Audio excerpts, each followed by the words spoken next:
在1分钟后开始。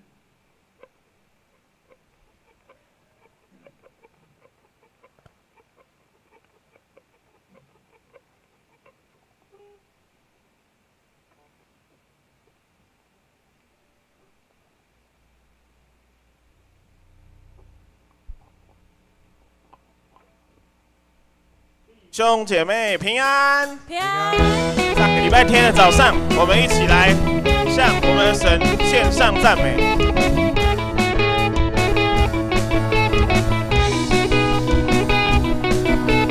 赞美主生命，赞美主生命，你名在全地可喜美。你心是广大，怜悯不断绝，你慈爱永远长存。让我们献上赞美祭，合一敬拜在爱里，不分时代在你殿中欢呼大喜乐。让我们数算你恩典，赞美进入你的园。神的高有救必永留在这里。我们跟旁边的朋友说嗨，早安，星期天早安。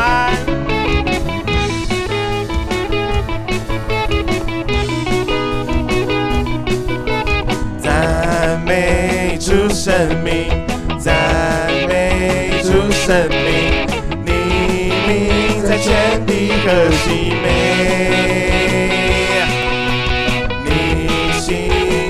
广大怜悯不断绝，你慈爱永远长存。让我们献上赞美祭，合一敬拜在爱里，不分时代在你殿中欢呼大喜乐。让我们数算你恩典，赞美进入你的园。神的高有救必永留在这里。让我们献上赞美祭，合一敬拜在爱里，不分时代在你殿中欢呼大喜乐。让我们数算你恩典，赞美进入你的园。神的高有救必永留在这里。神的高有救必永留在这里。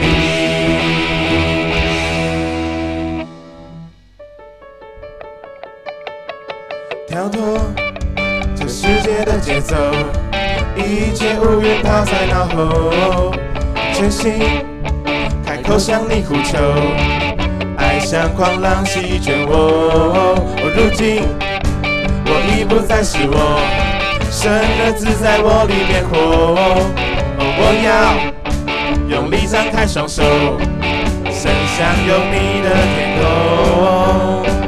太阳星宿，你创造整个宇宙，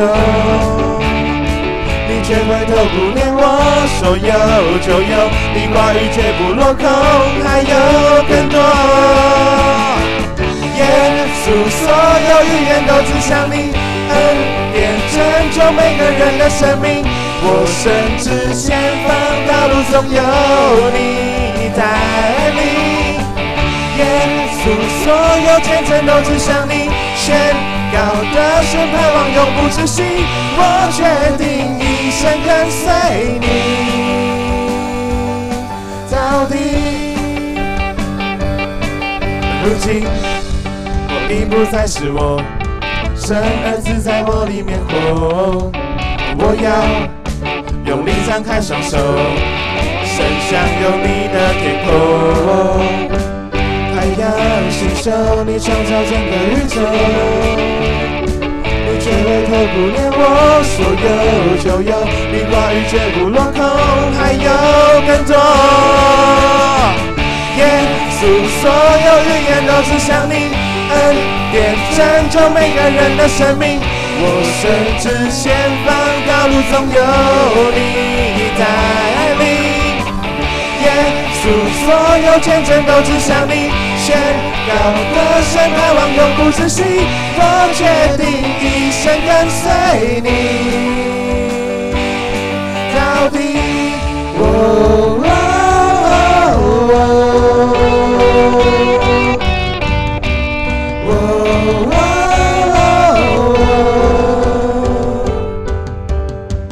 说有就有，你话语绝不落空，还有更多。耶稣，所有语言都指向你，恩典拯救每个人的生命。我深知前方道路总有你带领。耶稣，所有语言都指向你，恩典拯救每个人的生命。我深知前方道路总有你带领。耶稣，所有见证都指向你，宣告的神盼望永不止息。我决定一生跟随你到底。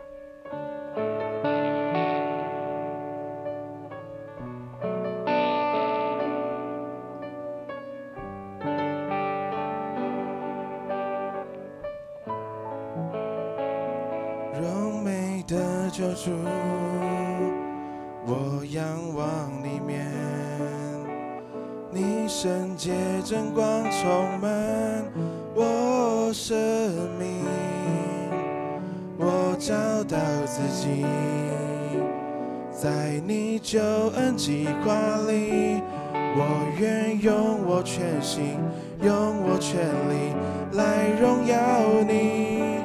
荣美的救主，我仰望里面，你圣洁真光充满我生命，我找到自己，在你救恩计划里，我愿用我全心，用我全力来荣耀你。你是我一生的依靠，你给我温暖的拥抱，我只想永远爱着你，紧紧跟随你，我一生因你而微笑。当你的灵将我环绕，我献上自己做活祭，一生服侍你，我的主。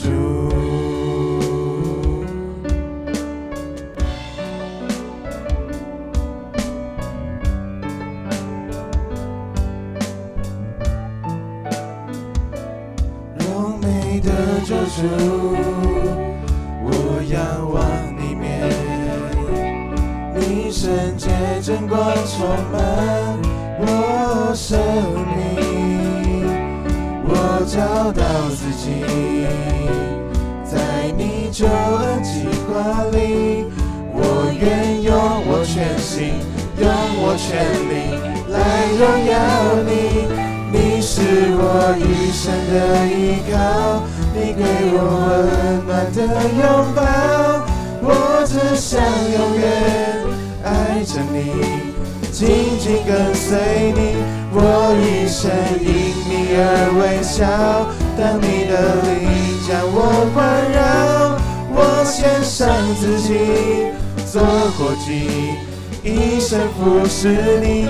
你是我一生的依靠，你给我温暖的拥抱，我只想永远爱着你，紧紧跟随你，我一生因你而微笑。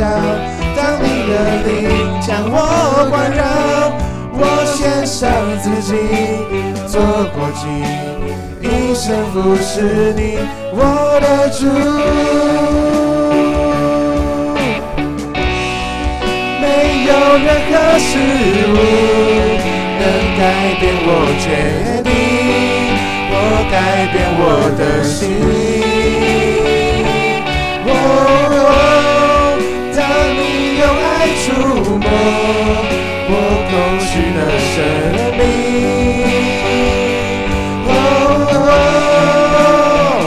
我已决定，我已决定，我已决定，我已决定，我已决定，我已决定永不离开你。你是我一生的依靠，你给我温暖的拥抱，我只想永远爱着你，紧紧跟随你，我一生因你而微笑。当你的灵将我环绕，我献上自己做火祭，一生服侍你，我的主。我们一起来做个祷告。亲爱的主耶稣，我们生命中常有困难及挑战，更甚至这些困难他们会同时出现，让我们处于腹背受敌、前后包夹的困境。在这充满危机的状况中，你就是我们一生的依靠。在这种纷乱的社会下，因为你让我们依然来分享爱。感谢主，愿我们的赞美及祷告成为你的馨香之气，愿你的名得荣耀。阿们。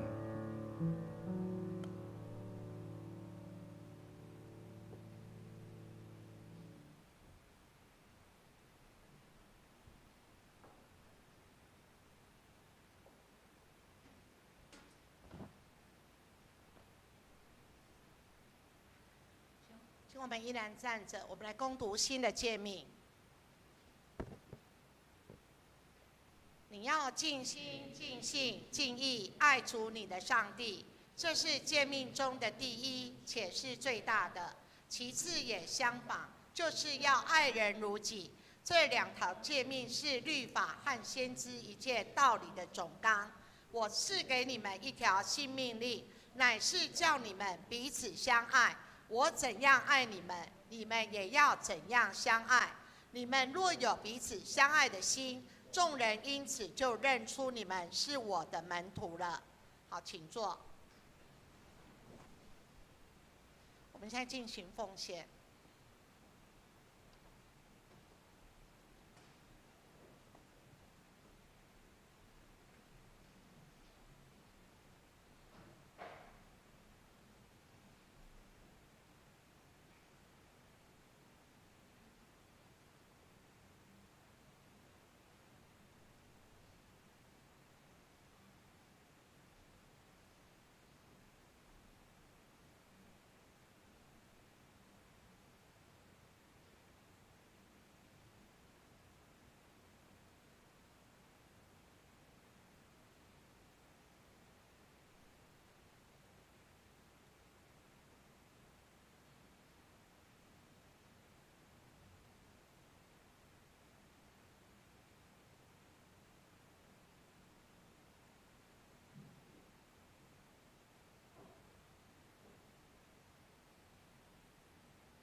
们一起同心做祷告。慈爱的天父上帝，我们感谢你丰盛的恩典，你是我们生命的源头，供应我们一切所需。今天我们将从你手中领受的部分归还给你，愿我们的奉献能被你悦纳，成为你国度扩展的祝福。求你赐给我们智慧，让我们能够正确使用这些奉献，使更多的人认识你，经历你的爱与恩典。愿这些奉献成为我们信心的表达，也成为我们对你的感恩与敬拜。求你继续祝福我们每一个人的生活，让我们常常记得你的恩典。愿我们的心和我们的财物都能献上，能为荣耀你的名而活。我们奉主耶稣基督的名祷告，我们要用主祷文一起。我们在天上的父，愿人都尊你的名为圣。愿你的国降临，愿你的旨意行在地上，如同行在天上。我们日用的饮食，今日赐给我们，免我们的债，如同我们免了人的债，不叫我们遇见试探，救我们脱离凶恶。因为国度、权柄、荣耀，全是你的，直到永远。阿们。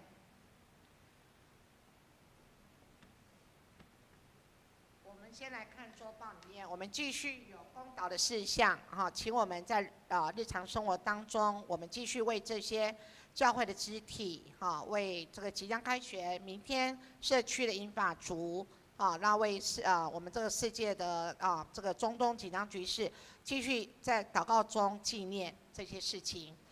再来，我们社区就是关怀据点啊，本身那个我是负责宣道部。所以明天即将开学了，我们为期有4个月哈，就是明年9月2号陆续开课，也请大家共同为了这个课程的顺利推动进行，及参与的志工哦，因为我们参与的志工其实大部分都是已经退休了，65岁了，好，所以这些身心灵来为他们做带导。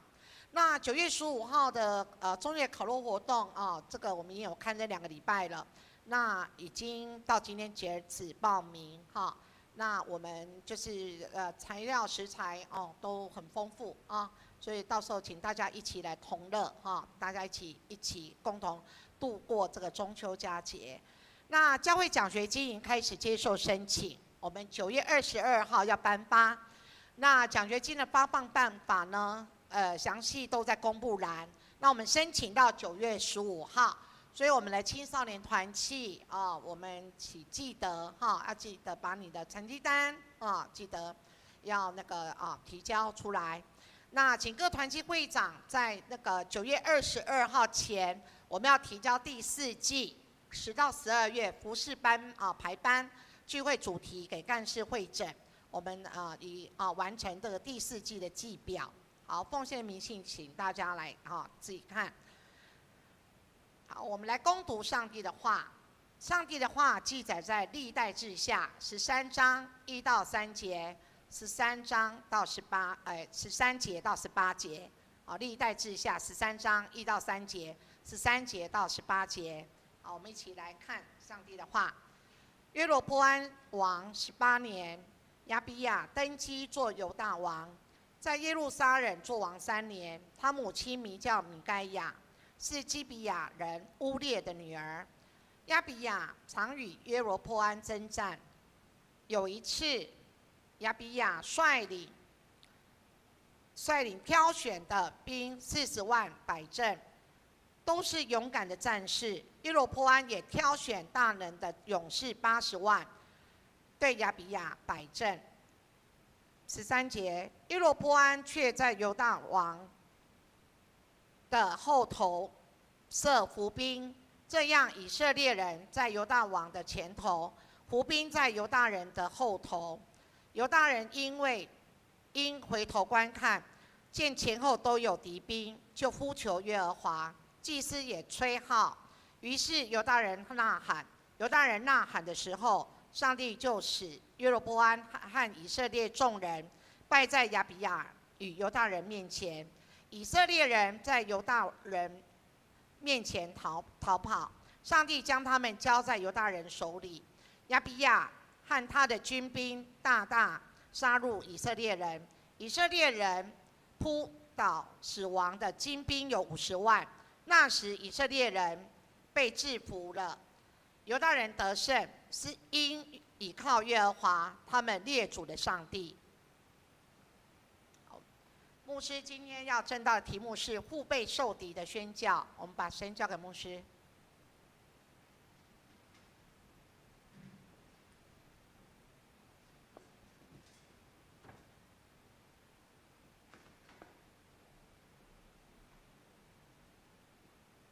弟兄姐妹，大家平安。我们一起来祷告。天父上帝，我们感谢你，在这样炎热的天气里面，我们何其荣幸，可以在这样的一个居所里面，来透过你的话语，来兼顾一下我们的生命。主，在面对这个世代混乱的世代，我们常常不晓得到底要往右走，往左走，甚至到底要往前还是要往后。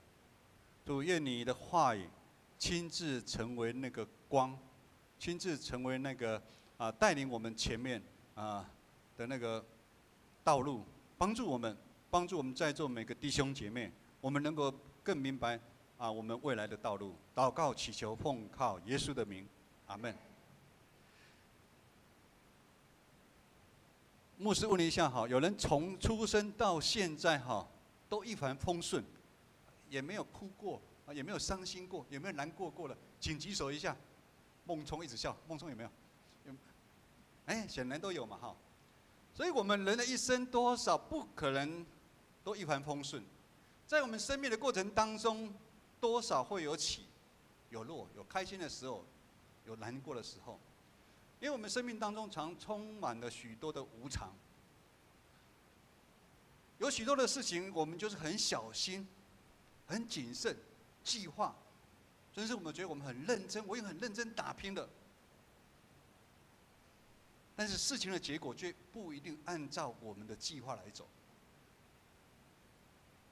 其实一节牧师在那时候第一次生意失败的时候，其实我心里面也讲，我都省吃俭用，我也没什么出国，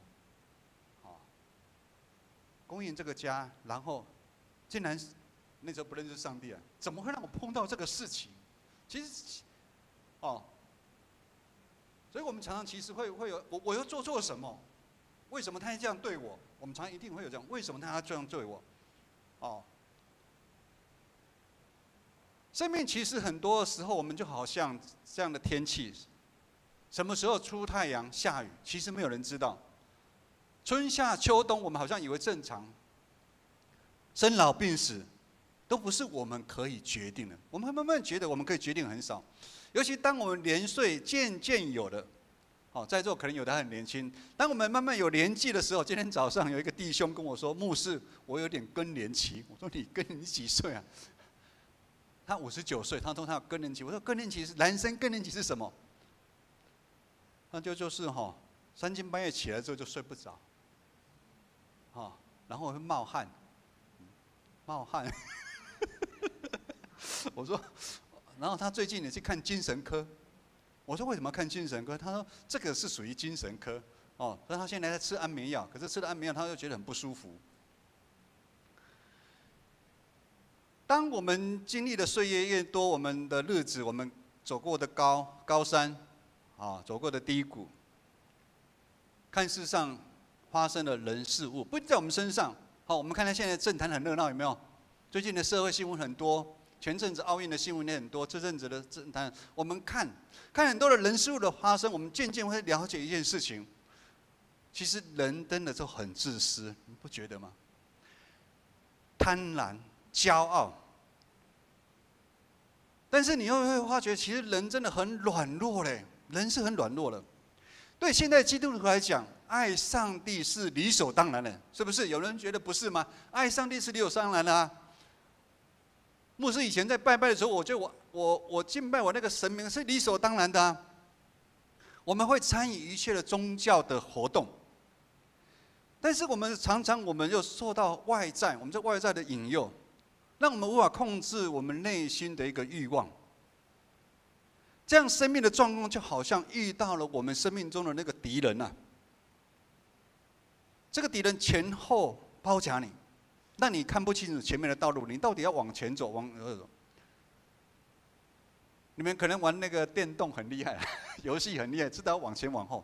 可是常常我们的生命当中，我那时候其实真的知道往前往后，你真的会不知道。我们常常会陷入这种腹背受敌的一个窘境里面。甚至我们有信仰的，但是还是会陷入这样的窘境里面。有时候弟兄姐妹问牧师，牧师也不晓得怎么办。我们到底要如何呢？我们一起来看到今天的经文1到3节。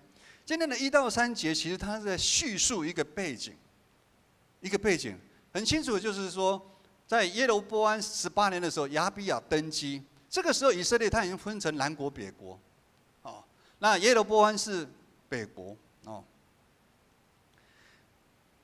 我们先可以回看，就是在讲这个背景的时候，我们要看大卫，上帝持守对大卫的应许，他应许他的儿子所罗门王世尽平安。好，我们读历代志，我们一直读下来，不再受四围的敌人来搅扰。但是年老的所罗门，他爱他的妻，爱他的妾。哦，这个我们看在宫廷剧常都有了哈。妻妾的引诱，渐渐离开那些妻、那些妾，那些妾哈，也可能拜埃及的王，他就跟着拜；那个妾可能是哪里的，他就拜那个。哦，拜很多，为了他们，他就去拜，以至于所罗门晚节不保。所以这个国家就被上帝处罚，分成2个国家。我们讲的是耶罗波安，他就到北国，他带领了10个支派。亚比亚，他是接着他的父亲叫罗波安。哦，所以大家听不太懂耶罗波安、罗波安，搞混了哦。所以罗波安是南国的王啊，这个亚比亚就是接受那个哈。我们都知道，一个王朝的建立不是那么容易。哦，我们一个哈，台湾早期就只有国民党，哦，慢慢就有什么党？不是只有民进党啦，还很多党哎，可能你都忘记了，很多的小党。哦，什么自由党，或什么生产党，不知道哦，或者劳工党，哦，甚至中间还有什么新党，所以一个还能存留下来，这真的是一个很不容易。然后，比如现在比较留下来就民进党，那个也是很不容易，哦，那最近还有一个白色政党，白色政党，所以一个党就像一个王朝一样，它还是用很多人的血、很多的流的泪，来建立的。以色列的建立本来是要来见证上帝的荣耀啊，它是奉上帝的名建造的一个国家，但是如今分成2个国家，兄弟相争，让四围的国家看笑话，你知道吗？我们不要以为我们建成教会如果里面在吵吵闹闹，邻居知不知道？会知道的，你不要以为邻居不知道哦。牧师不能讲哪个教会哈，牧师早上都去运动，就会碰到某一个教会的邻居，他们的邻居就想说，那边的牧师换来换去，我说你怎么都会知道？邻居什么那边人怎么样？因为我们常常都是公寓型的一个教会啦，什么其实邻居都会知道，看笑话。好，我们再来看现在南国北国的宗教上面，北边以色列王耶罗波安他带领了10个支派，以色列总共有12个支派，他带领了12个支派建立了北国，他建立了他属于他自己的敬拜的方式，他把祭司跟利未人赶走，他自己用外邦的民俗的方式，他来弄敬拜，甚至制造了一个金牛犊，因为他怕这10个支派跑到南国去。我说那你们要拜上帝，不用跑到南国去，你们在我们北国这边，你就可以拜上帝了。南国犹大王这个亚比亚，按照列王记15上记载，他其实是行他父亲眼中所谓的恶，意思就是说这个也是坏王啦，这个也是王。在整个历代志里面北国几乎都是坏的王。你们有没有觉得为什么王都是坏的现在这个世界里，现在很多的王哈，很多的这些我们叫总统什么，啊，都好像也不见得都是好的哈。在政治上面，这边会讲到耶罗波安已经坐位18年，亚比亚登基，就是亚比亚才刚就任。耶罗波安他是战场上的老将啊，这个国家跟新王登基一定是政权会不稳嘛，我们都知道嘛。你不要以为说亚比亚是很轻而易举就登基了，不是的，搞不好杀了多少人啊！杀了所有人，那好不容易他母后帮他登基，我们来看中国剧都这样，母后帮他登基。耶罗波安说：“我要趁这个时候来对付南国。”所以他准备了80万的大军，然后南国也用了40万的大军。哇，120万其实是很大的一场战争啊！好，那我们看一下13节的经文。13节的经文就说，PPT， 因为牧师这边是台语的那个经文哈，他们已经在战场了哦，很精彩，两边摆阵哦。你看是耶罗波安这个北国的王，他是很有经验的哦。耶罗波安却在犹大人的后头设满伏兵，这样子呢，以色列人在犹大人的前面，伏兵在犹大人后面，前后包夹。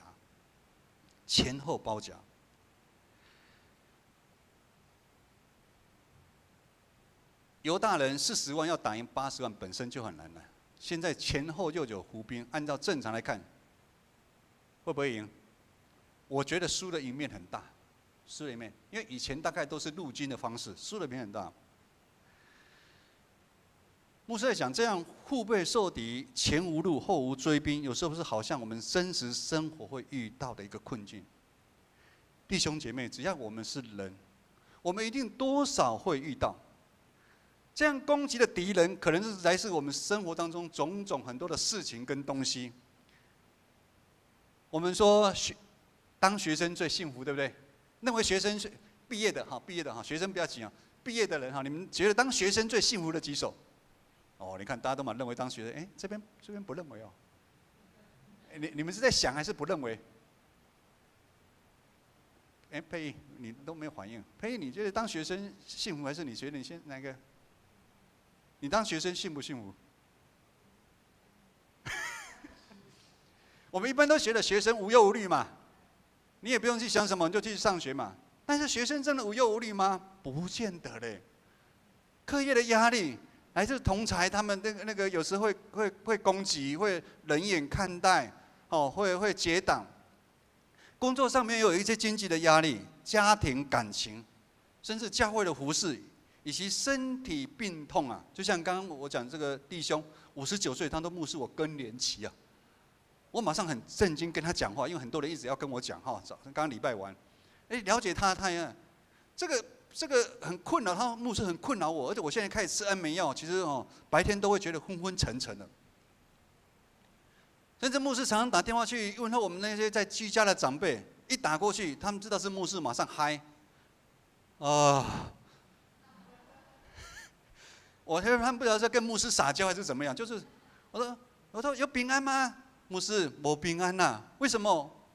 我又很干扣这边痛，这边痛，这边痛，这边痛。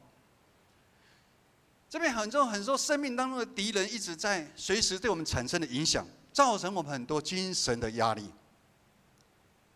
牧师在社青有听到不是年老的青年也会遇到很多的一个压力，会产生很多的怨恨、嫉妒，让我们失去了平安跟喜乐。我们活在很艰难困苦的当中，甚至我们错误的选择，渐渐离开了上帝。以色列这个国家为什么他会不断的遭遇征战？就是因为他们一直学不懂，成为上帝的子民，他们应该要怎么样过敬拜的生活。也就是说，我们如今的基督徒是不是也会遇到一样的问题？我们要如何过正确的信仰的生活？你常常会碰到问题，是因为可能你还没有过正确的信仰生活。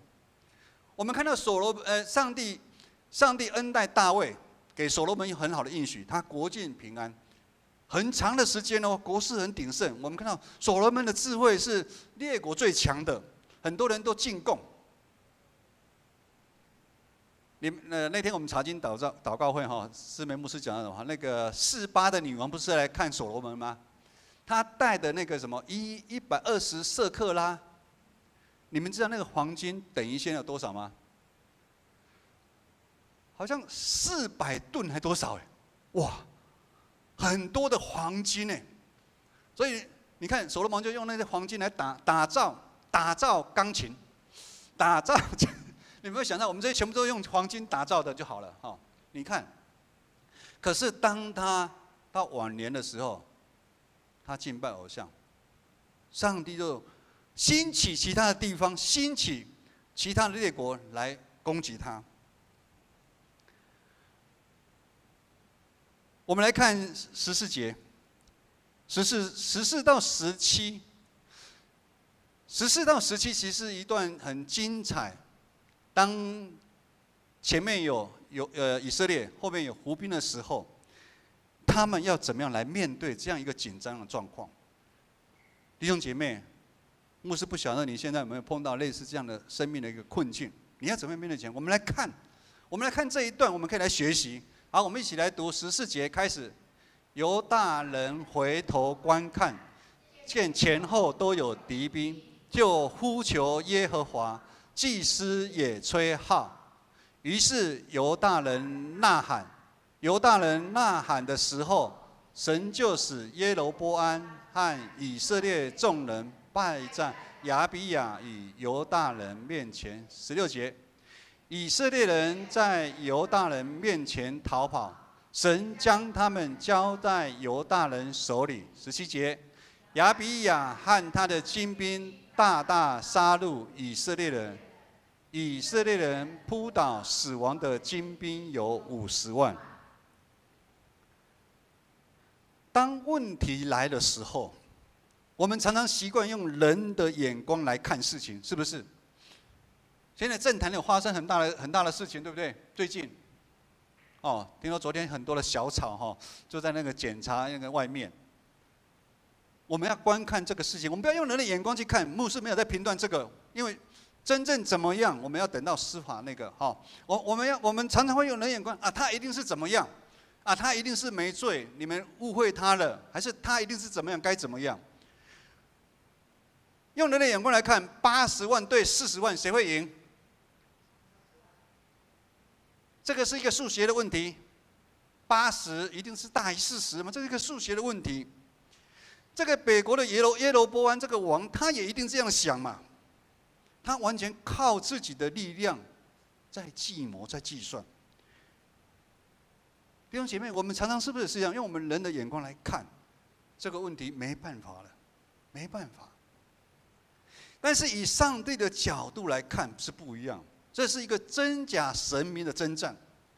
南国的犹大王亚比亚，他虽然认识上帝有限，甚至大家没有注意看，甚至在15节的时候，在15节的时候，你们看犹大人呐喊的时候，神就是14节，犹大人回头观看，见前后都有敌兵，就呼求耶和华，祭司也吹号。请问亚比亚跑去哪里？你们有人说，突然这个亚比亚不见了哦，这个王他突然不见了哦，因为他根本不相信耶和华上帝嘛。所以你们看这个叙述，他躲起来了，你知道？他虽然带了40万大军要来对印证，可是他看到前后80万前后都有对，我觉得他已经吓死了。可是这个时候我们看到犹大有一些近前的，他们还有祭司利未人，所以你看犹大人就呼求，祭司也吹号。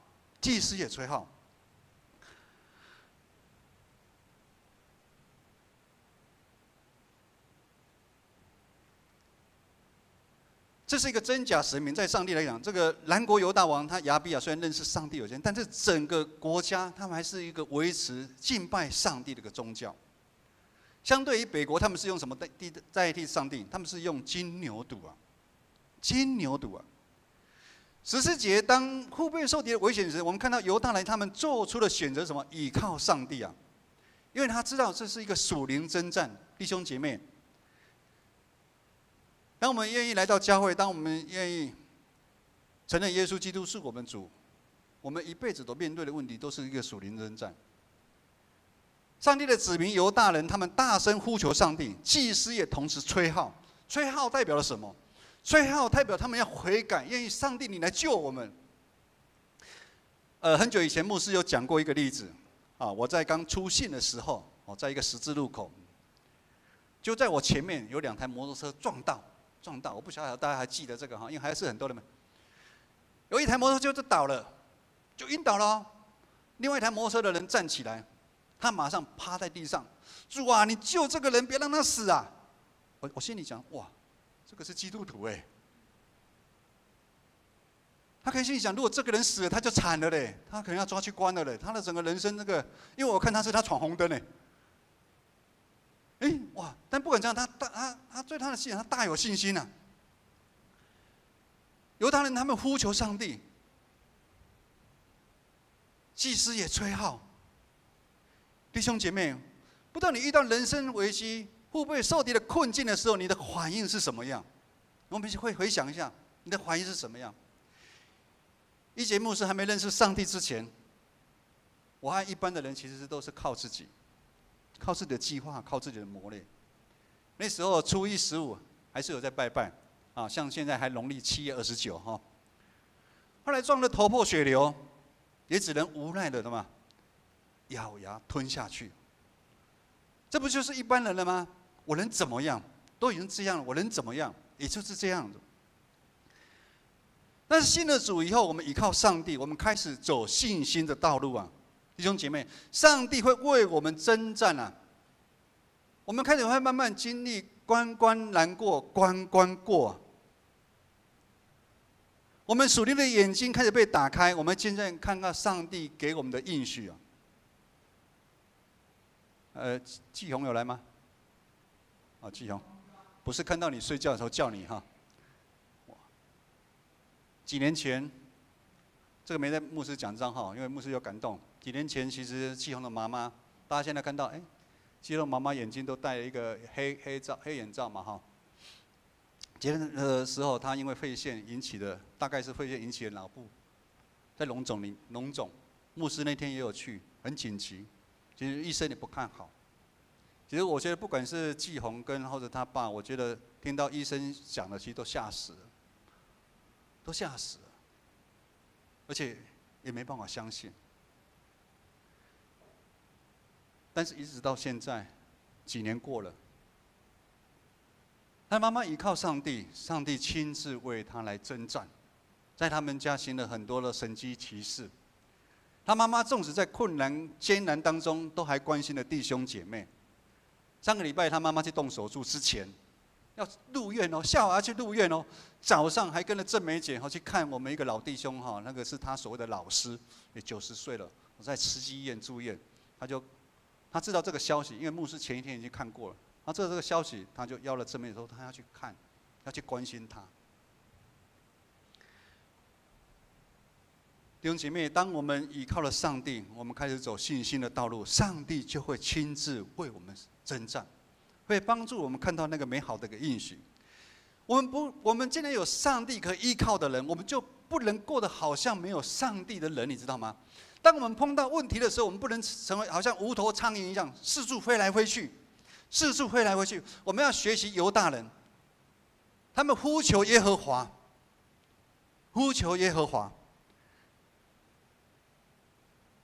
上帝就会帮助我们。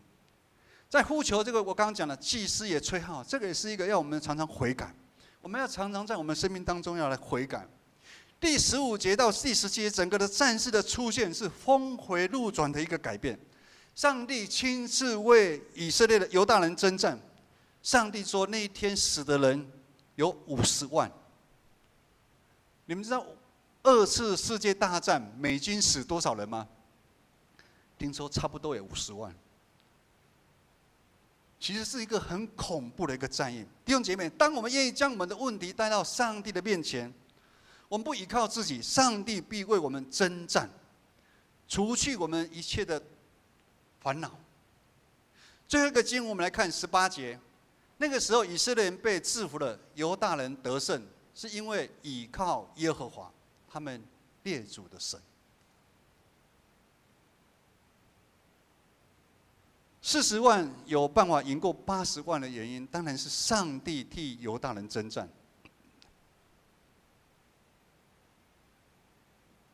基隆的妈妈现在活着，跟我们做好几次的见证，其实是一个超自然的力量。按照医学来上，是不可能的。牧师也曾经陪我大妹的大姑，好复杂，我大妹的大姑啊，他们也是一般的拜到他们觉得没有神明都没有效了，她的婆婆突然想到了，我大妹说，对你哥哥跟嫂嫂是牧师，能不能请他们来帮我们祷告看望一下？我们当然就去看了，但感谢主，上帝怜悯他。本来医生用人的眼光，他只剩下3个月血癌，如今活着，结婚又有孩子，这是一个超自然我们没办法想象的。上帝怜悯他，上帝怜悯他。经文说到，我们要怎么样？我们要倚靠耶和华。倚靠耶和华很简单的5个字，容不容易？倚靠耶和华，弟兄姐妹，倚靠耶和华容不容易？很难呢。倚靠耶和华，因为我们从始祖亚当夏娃遗传下来的那个罪性，深入到我们的骨髓里面啊。我们人因为罪性的缘故，我们很难会倚靠别人啊。我们都会倚靠谁？倚靠自己啊。没有人会想倚靠别人的。牧师来带大家来了解一下倚靠耶和华到底是什么。首先，我们要用2个角度，第一个是上帝的角度。李安，你今天的选歌很棒啊！第2首，你刚刚牧师坐下来就赶快要写东西上帝啊！用上帝的角度，上帝是全能的上帝啊！上帝是创造宇宙万物的上帝啊！星宿都是他创造了，月亮什么都是他创造了。上帝是信实的上帝啊！上帝对大卫家的应许就是国位会坚固，你只要不要抛弃我。我看我们这2个月来一系列都在谈这个。你紧紧抓住上帝，上帝就坚固你；你离弃上帝，上帝也离弃你。意思是说，上帝绝对不会舍弃他的儿女，他的子民。意思是说，当我们愿意受洗在基督底下，上帝就不会再舍弃我们。常常是我们不要上帝啊。然后呢，从人的角度来看，既然我们认识也了解，我们上帝是信实的上帝。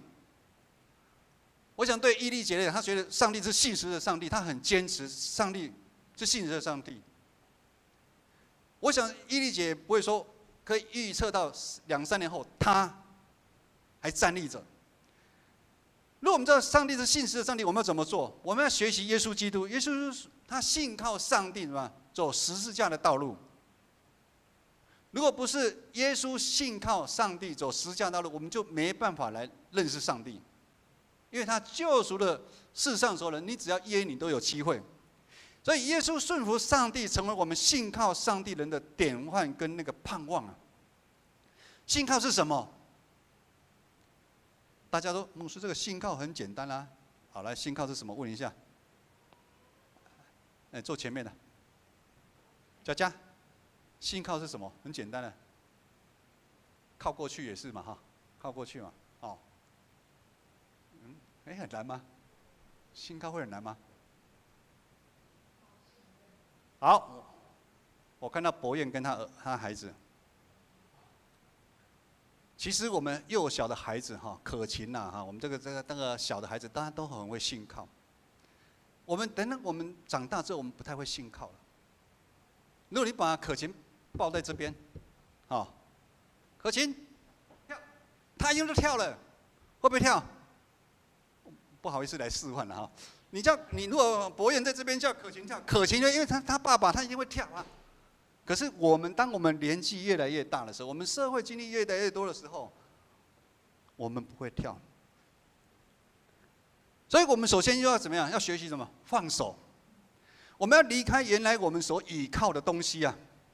弟兄姐妹，你现在倚靠什么？我不知道，可能是外在的金钱、事业、成就、名声，或者是你倚靠爸爸妈妈。爸爸妈妈是我的倚靠。子女是我们的产业，但是不能成为你的枷锁，不能成为你的枷锁。或者我们依靠我们内在的一个骄傲。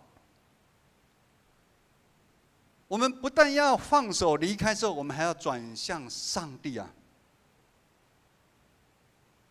转向上帝是，如果你没有悔改，你不可能会转向上帝。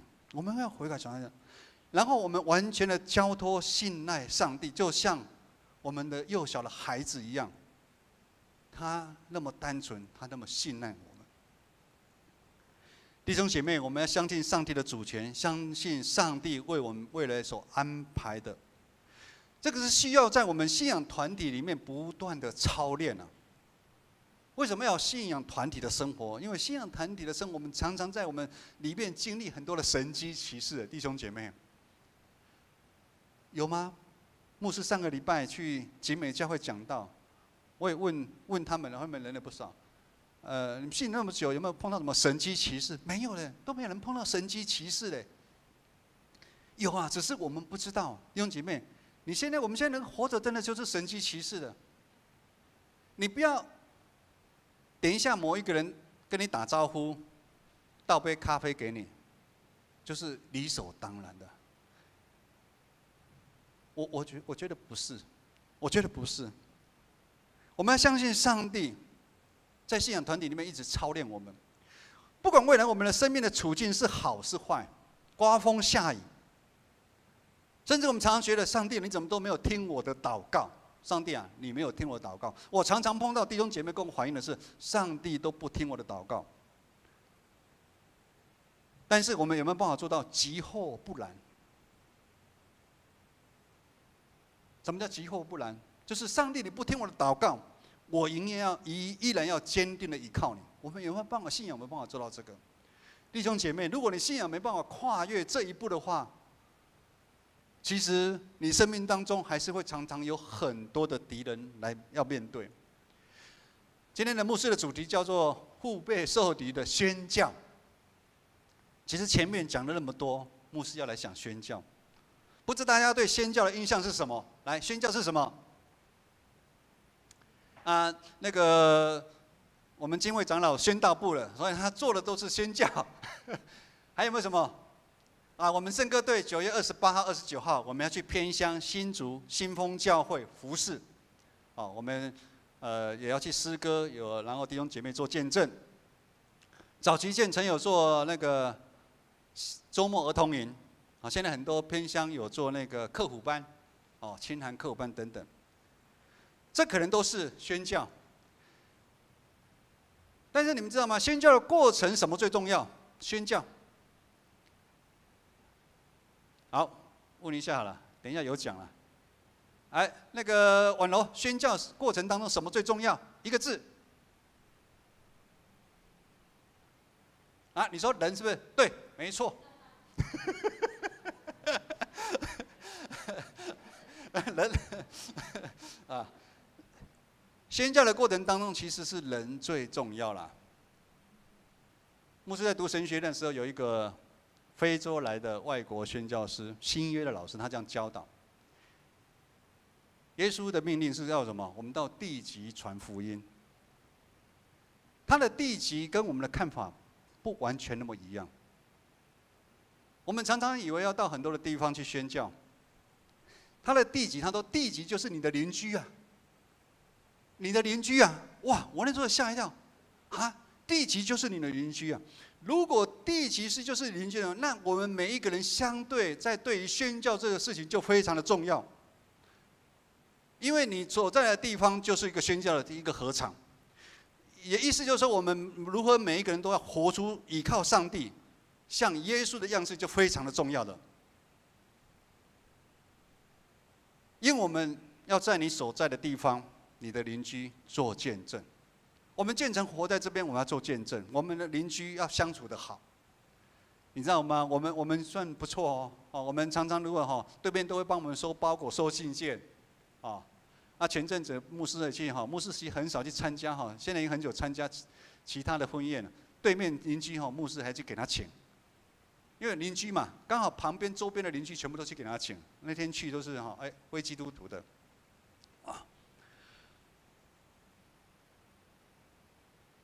但是大家弟兄姐妹都知道，宣教的过程当中会有很多的征战。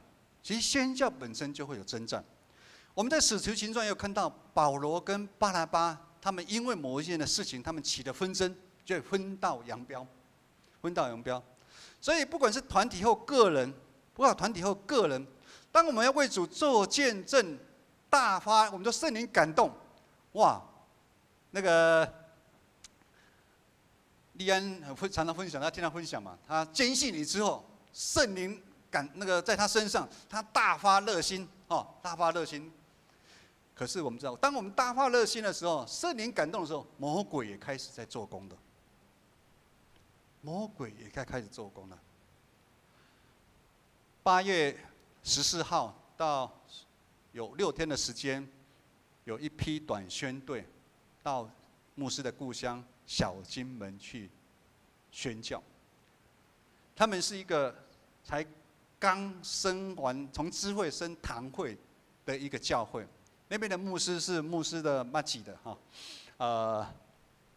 他以前是，改天我请他来做见证他以前是在演艺圈里面，他有这个韩国乐团的主唱。他听我分享，我们在分享宣教这个事情，很多人都到很远的地方去宣教。我说其实大家都出国去，我说我们的故乡真的是福音的沙漠。我讲我们小金门福音的沙漠，他听进去了，所以他们就自费。我们都知道金门的来回机票非常的贵。他们总共有14个人去，花了1万多，一个人1万多块。他们这6天去那边做什么？都是50、60岁的阿伯去宣教的哦。他们去就把那间教会里面的电风扇什么拿起来，油漆打扫。我说他们好厉害哦。他们就去宣讲，然后外面割草，那个也是整栋的一栋的就去割草，然后办吉他班因为吉他是他的专门嘛办吉他班，然后晚上做音乐布道。然后他们还准备摸彩，你知道吗？哇，好厉害！我觉得他们这个跟敬会长老一样，准备摸彩只要云华族来都摸彩。其实我真的很小心人说我就想说，我们那边都会信基督徒嘛。牧师在那边长大，只有知道那边就是有2户基督徒，永远都是那2户，有只那2户。你们知道那天晚会来多少人？来100多个人，我不晓得是不是为了奖品听说还先有烤肉我要说的是，他们带过去这14个人都是大人的勇士，他们都是大人，他们很团结，否则他们争吵这个福音的事工怎么做？我们刚刚讲宣道部，我们明天就开始了。当我们事工越做越好，征战就越来越多。但是我跟敬会长老，我们都有一个原则，我们用耶稣的爱来爱这些长辈。我们不能再用很多的传统思维来看到外面来的，一龙我没有守规矩，守教会的规矩，还有教会有什么规矩要人家守，或者是他都不来礼拜，他不来怎么样？不是的，就是我们这个人，我们要依靠上帝，我们活出基督的样式，让他们看到说，我们就是给他们爱，就他们感觉到说，长老有爱，然后这些同工有爱，所以同工我们都跟他讲，同工来了都会量血压什么，你不能讲过来，没事按内啦，我们一定要有礼貌，我们要礼貌，我们就叫我们这些同工，我们都甚至有的长辈他们在洗手间上厕所的时候会有弄一些脏，经会长老都说我们同工去处理，我们要让他们感受到爱，人在宣教里面是最重要的，如果我们自己就吵吵闹闹，要抢风头，篮球福音也是啊，篮球福音事工其实，宇翔大家都知道很不容易，很不容易。不是我们自己同工问题，来的时候打架，不是打架，打的时候就说裁判不公平，然后怎么样，然后我们就赶快一起要讨论，然后我们这些同工们，也是谁没有空的时候讲一声，然后大家互相补，然后互相去为了这事工去服侍，我们才有办法一起做下去。今天的经文让我们知道，人的一生，我们一生要全然依靠上帝，信靠上帝。我们要常常将我们眼目注视在上帝，而不是注视在我们自己，或者是我们在遇到过程发生当中的一个事情。弟兄姐妹，我们不要再注目在我们看的很多在我们自己。来，敬拜团，我们每一个人常常需要依靠上帝的恩典。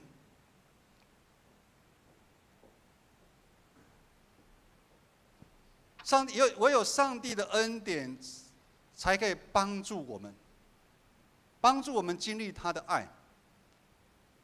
因为在我们信靠的过程当中，我们对上帝的信心会越来越坚定。当你经历过你的信靠，你的信心就会越来越坚定。这个坚定会帮助我们怎么越来越谦卑服侍，我们会忍耐，我们愿意顺服，我们更有爱心。我们愿意为主耶稣来牺牲。我们常说，我们愿意为主耶稣来牺牲，绝对不是嘴巴喊着。所谓的牺牲是什么？可能不是要叫你去死。我知道我们台语堂有一个眼睛，我们有几个眼睛看不到的。牧师讲嘛，常常有人带他们进，带他们出，这个也是一个牺牲。我最近又听到了有一个刚进来的他是拜佛的佛教听说他周间就会陪着这个眼睛看不到的姐妹去买菜呢。弟兄姐妹，买菜有什么了不起？你要把时间固定下，你陪那个人去买菜。当我们愿意这样操练，我们愿意这样行出来的时候，我们生命中的敌人就再也没办法对我们产生的攻击跟引诱。我们会被帮助我们成为世上的光跟盐，也让我们可以面对我们工作、我们的家庭。接下来，我们一起让敬拜团带我们唱这一整首一生倚靠你。透过歌词当中，弟兄姐妹，我们来经历这是怎么样的一个上帝。我们来看上帝他奇妙的作为，我们来依靠他。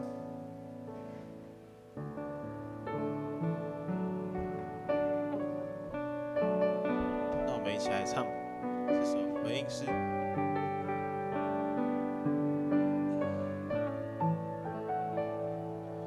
荣美的救主，我仰望你面，你圣洁真光充满我生命，我找到自己，在你救恩计划里，我愿用我全心，用我全力来荣耀你。再一次，荣美的救主，我仰望你面，你圣洁真光充满我生命，我找到自己，在你救恩计划里，我愿用我全心，用我全力来荣耀你。你是我一生的依靠，你给我温暖的拥抱，我只想永远爱着你，紧紧跟随你，我一生因你而微笑，当你的灵将我环绕，我献上自己做火祭，一生服侍你。你是我一生的依靠，你给我温暖的拥抱，我只想永远爱着你，紧紧跟随你，我一生因你而微笑。当你的灵将我环绕，我献上自己做活祭，一生服侍你，我的主。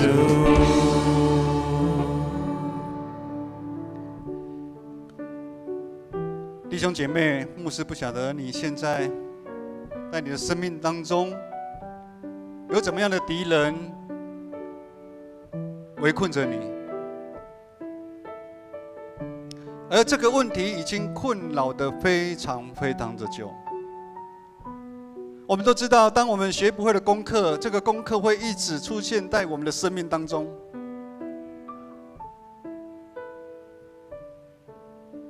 但是我们要知道，上帝对大卫的应许绝对永不改变。耶稣基督爱世人的心也绝对不会改变。不是上帝离弃我们，而是我们常常没有很专心的来依靠他。求神帮助我们，从现在开始，我们可以常常在上帝的话语里面，让我们得着更新，也让我们能够常常依靠上帝来面对我们生命当中许许多多的挑战。相信透过依靠，会让我们的信心更坚定，我们也会走出一条不一样的道路。愿我主耶稣基督的恩惠、天父上帝的慈爱、圣灵的感动与你们同在，从今时直到永远。阿们。最后一首歌。你的话语是我生命的救恩，你的双手扶持软弱，使我刚强。你是道路、真理、生命，是我们永活的见证。哈利路亚，你是信是公义救主，哈利路亚，我要永远跟随你脚步，哈利路亚，不管明日身在何处，有你同在就是美好，哈利路亚，你是信是公义救主，哈利路亚，我要永远跟随你脚步，哈利路亚，不管明日身在何处，有你同在就是美好，恩典之路。上礼拜到这边。